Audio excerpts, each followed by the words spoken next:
This video is going to talk about how to move the first data point off the y-axis.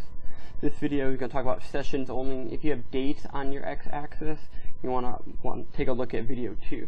So here is the graph I just finished making in previous videos. You can see here our data points line perfect, our data label lined perfectly up with our data markers, and our tick marks are on the bottom.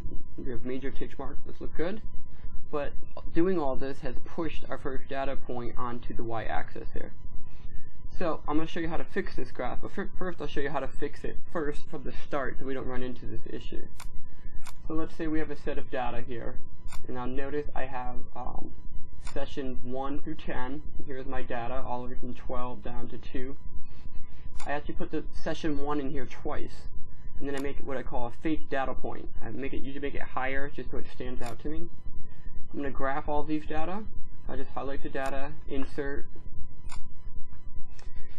chart, go to the fourth one, line with markers, select that, make it a little bit bigger, clean this up really quick, get rid of the grid lines, add the line here, going to add our tick marks, the major tick marks on the outside. Our axis options is axis position will be on the tick marks. Now everything looks good, but you can see first data point is on the y-axis. All I like to do is delete the 20, delete that 1. Everything's off of that, so that's really good. The one thing you have to watch out for is, okay, I'm going to add some data here. I'm going to add a few sessions. And normally all you would do is just change your source data. I changed the 12 at the end to 16. Whoop.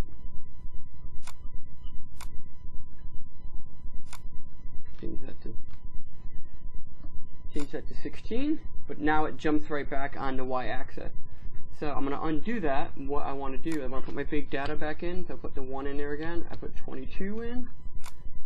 Now I change my source data to 16. My data looks perfect. I get rid of this. Everything's good. Now to fix the original graph that I had, I'm going to right click here and insert a line. I'm going to add 1, make my fake data. I'm going to follow the same instructions. But this time I'm going to select data. You can't just change it up here. You have to go and select everything. Up here, select it all, get a good range. See again, we have the 1, our fake data. Get rid of the 2 of those. Voila.